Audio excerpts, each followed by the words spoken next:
BTS Gestion de la PME, donc que Madame Christelle Labruyère va nous détailler. Oui, alors bonsoir. Le BTS gestion de la PME. Je vais commencer donc sur la première diapositive. Voilà. Voilà. Au niveau de ce BTS, il faut savoir que ce BTS offre déjà la possibilité d'une poursuite d'études. Donc, je commence par la poursuite d'études. Donc, en effet, ce BTS peut, peut permettre l'accessibilité à différentes licences professionnelles, que ce soit des licences professionnelles en ressources humaines, en gestion, en commerce. Il peut offrir l'accessibilité aussi à un bachelor et pourquoi pas à des écoles de commerce. On peut en effet partir sur des licences diverses, puisque la particularité de ce BTS est d'offrir une polyvalence dans les compétences des étudiants. Donc, les différents métiers qui sont possibles suite à l'obtention d'un BTS gestion de la PME, eh bien, d'où son nom, hein, c'est de devenir collaborateur ou collaboratrice d'un dirigeant d'une TPE ou d'une PME. Et pourquoi pas, après, à moyen ou long terme, pourquoi pas créer sa propre entreprise, puisque ce BTS permet d'acquérir les compétences d'exploitation d'une PME. Mais aussi, il permet différents métiers et notamment des métiers en qualité d'assistant, que ce soit dans le domaine commercial, de l'import, de l'export ou même des ressources humaines.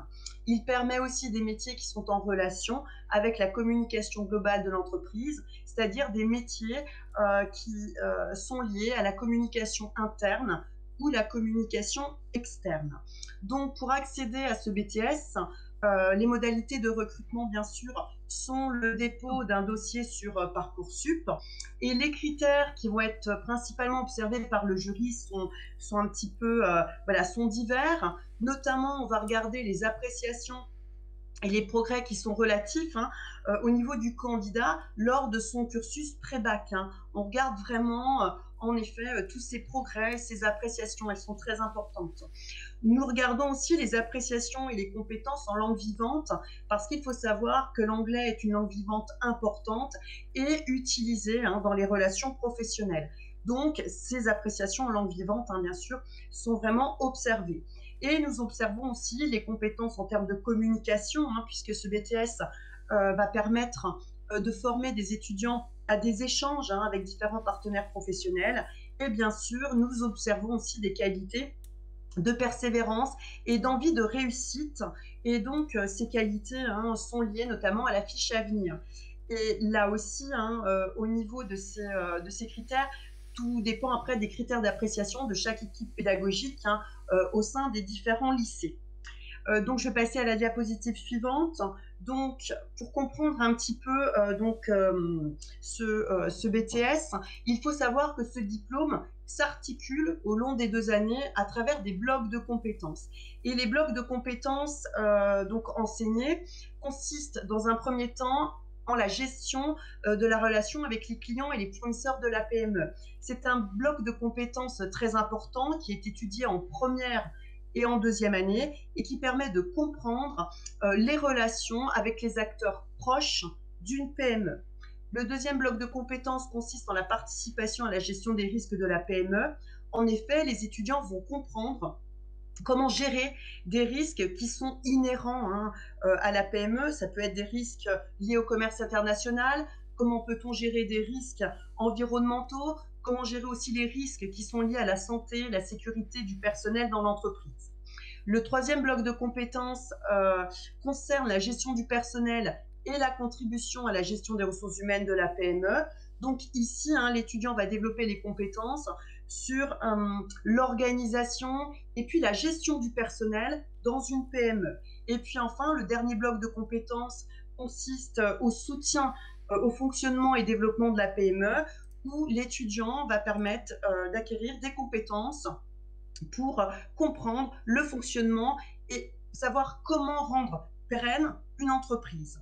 Il faut savoir que ces blocs de compétences sont soutenus, bien sûr, par des enseignements concernant la communication, puisque la communication se retrouve dans chaque bloc de compétences, mais nous avons aussi l'économie, droit et management, donc la matière CEJM, qui vient en appui et qui est transversale à l'ensemble des blocs de compétences étudiés dans ce BTS.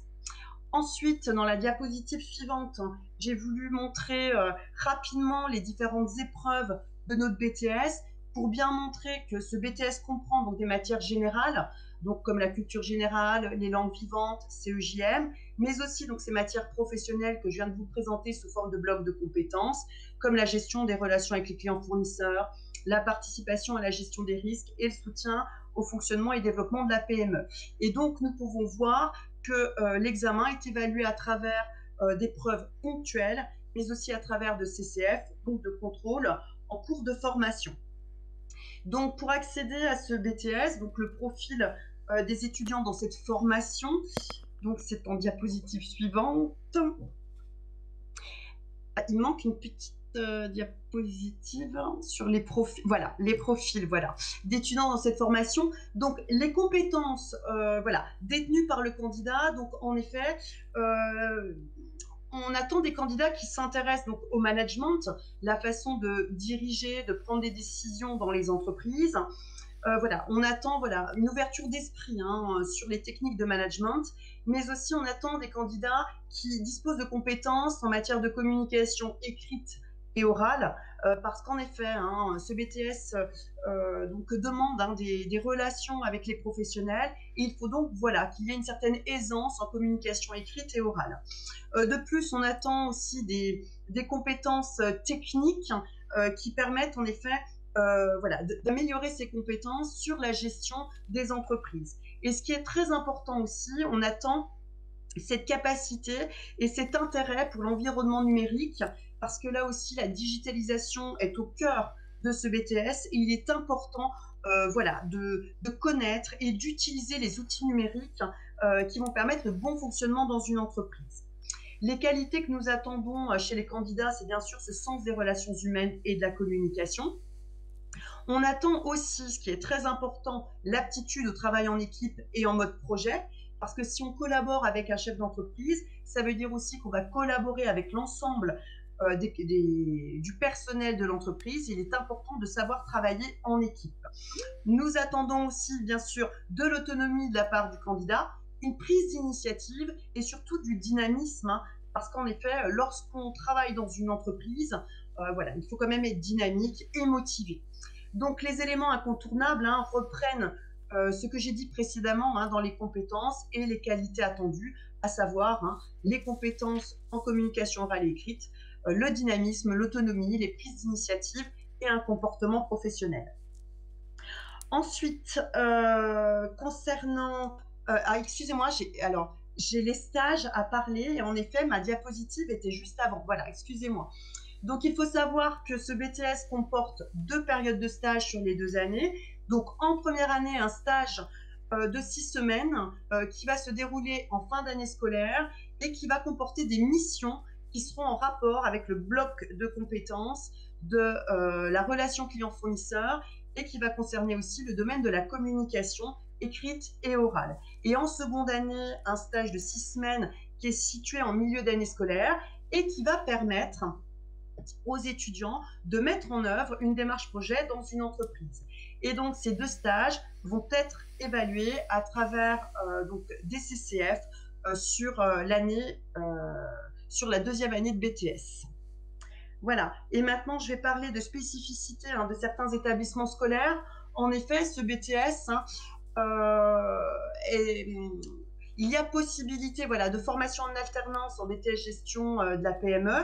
Donc, certains établissements scolaires proposent 2 jours de cours en lycée et puis 3 jours en entreprise. Et puis, certains établissements scolaires ont une spécificité de section européenne qui dédie 2 heures de plus en anglais de façon, là aussi, à améliorer les compétences en langue vivante, puisque ces compétences sont primordiales dans les échanges professionnels.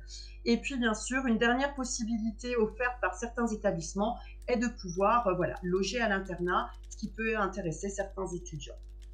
Voilà, j'ai terminé avec la présentation du BTS. Merci beaucoup pour cette intervention. Alors, j'ai repéré des questions sur le BTS NDRC auxquelles nous n'avons pas répondu, donc qui ont été posées sur le chat. Peut-être on peut transférer ces questions sur le BTS GPME, et puis on Mhm. posera la question à la collègue pour qu'elle puisse répondre pour le BTS NDRC. Première question, en ce qui concerne les stages, est-ce qu'il y a des contraintes spécifiques en termes de lieu de stage?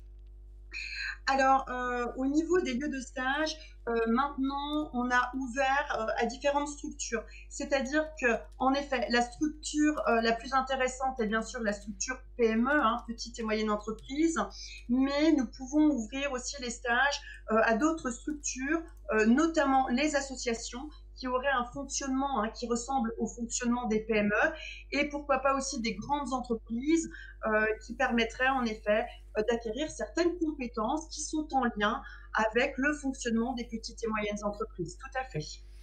Et une deuxième question, alors très rapidement parce qu'on est au bout du temps qui nous est imparti, quel résultat pour les bacheliers professionnels dans cette formation? Les résultats, vous voulez dire en termes de Et est-ce, pourcentage? non, mais est-ce que voilà, les élèves de bac professionnel s'adaptent à la formation et y réussissent, ou Ah oui. bien c'est plutôt Alors, difficile? oui, très bien. Alors, les élèves de bac professionnel réussissent hein, dans cette poursuite d'études et il faut savoir que ce BTS est un peu une suite logique hein, de certains bacs professionnels comme le bac Pro GA. Nous avons aussi parfois des étudiants hein, qui viennent de bac pro hôtellerie-restauration. C'est aussi voilà, une belle poursuite d'études pour ces élèves.